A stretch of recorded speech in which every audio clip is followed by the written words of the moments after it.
runtii waxay la tahay inay tahay qowda maqashii waxna ha u qabanin waana caado ay leeyihiin nabad iyo nolol oo runtii caadaystay ummadda inay ku maran habaabiyaan hadal aan waxqabad lahayn.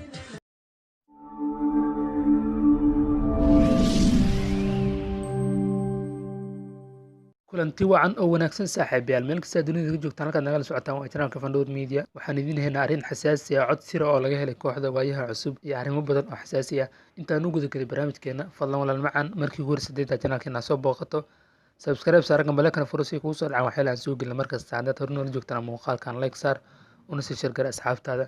aan u guda galnay barnaamijkeena waxaa cod sir ah laga helay kooxda waayaha cusub. kooxdan oo soo saartay hees aad looga hadalhay social media maalmihii ugu dambeysay ama saacadihii ugu dambeysay social media qabsatay hadalhayn badan iyo dhaleeceyn badan ka dhalisay ayaa kooxdan gudoomiyahooda oo la yiraahdo Shiin Akhyaar waxaa laga helay cod sir ah kaasoo ula hadlayay dad ka tirsan mucaaradka Soomaaliya. wuxuu si cad uga soo horjeestay in uu taageero ama dhexdhexaad uu ka noqdo xukuumadda garwadeenka uu ka yahay Maxamed Cabdullaahi Farmaajo madaxweynaha Soomaaliya. waxa uuna sheegay marnaba in uusan taageerin dhexdhexaadna uusan ka noqonaynin arrintan ay tahay arrin waqti badan laga soo shaqeynayay heestan dadyo badan ay isugu tageen sidii heestan loo soo saar lahay ayna soo baxday waqti ugu habboonaa. sidoo kale asagoo la hadlaya dad ka tirsan qolyahaasi waxa uu codkaas ku sheegay in uusan marnaba aqbali doonin in kooxda nabadii nolol ay lacag siiso ama laaluush ay siiyaan. kooxdan ayaa wajigabax kala kulantay social media saacadihii ugu dambeysay waxaana ceeb iyo fadeexo weyn kala kulmeen heestii dhawaan ay soo saareen ee lagu dacaayadinayay madaxda Soomaaliya.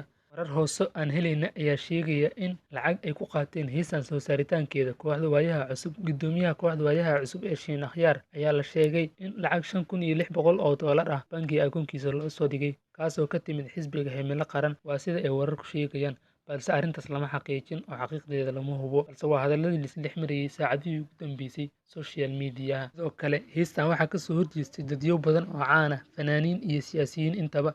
sidoo kale fanaaniin kooxdan ka tirsanaa jiray sida Dalmaryara iyo Digriyo Cabdi ayaa si cad uga soo horjeestay heestan soo bixitaankeeda waxayna sheegeen inaysan gebi ahaanba ka tirsanayn kooxdan maanta laga bilaabo. sababtana ay ku sheegeen ay tahay in heestan lagala tashan heestan ay tahay gef lagula kacay dadyo gaar ah oo lagu ataagereeyay heestan balse go'aamadii u yaalay kooxdan waayaha cusub aysan ahayn in shakhsi ama qof la weeraro ama hees lagu weeraro balse ay tahay arrin gef iyo meel ka dhac ku ah. Dalmaryara oo sii hadlayayna waxa uu sheegay in uu gebi ahaanba kooxdan isaga baxay sharafkii iyo sumcaddii ay ku lahaayeen bulshada dhexdeedana ay ku dheeleen dad caloosha shaqaystayaal waa sida uu hadalka ku sheegay. sidoo kale heestan waxaa jawaabo badan kasoo sameeyay oo heeso badan kasoo qaaday kooxo dalka iyo dibaddaba ku sugan oo taageeray kooxda nabad iyo nolol ama dowladda federaalka ah ee Soomaaliya. kooxdan waayaha cusub ayaa muddo 10 sano ah iyo ka badanba kusoo jiray fanka Soomaalida waxayna soo qaadeen heeso wadani iyo jacayl intaba isugu jira balse heestan waxay ku noqotay heesii ugu xumeed ay soo qaadaan ama fadeexadii ugu weyneed ay kala kulmaan. kooxdan loogama baran hees inay ku dhaleeceeyaan ama ku caayaan dowlad ama dadyo gaar ah balse waa heestii ugu horreysay ay dadku ataagereeyaan ama dowladda ay ku caayaan waanay ku ceebeebeen heestan. waa si dadku ay sheegayaan. halkaad nagala socotaan saaxiibayaal waa channelka Fandood Media oo aalad insugu bi barnaamijyo xiiso leh warar iyo warbixino. maanta barnaamijkeenina arrintaas ayuu ku saabsanay.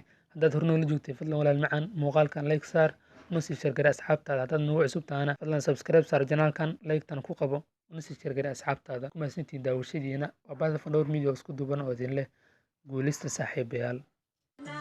runtii waxay la tahay inay tahay qowda maqashii waxna ha u qabanin waana caado ay leeyihiin nabad iyo nolol oo runtii caadaystay ummadda inay ku maran habaabiyaan hadal aan waxqabad lahayn.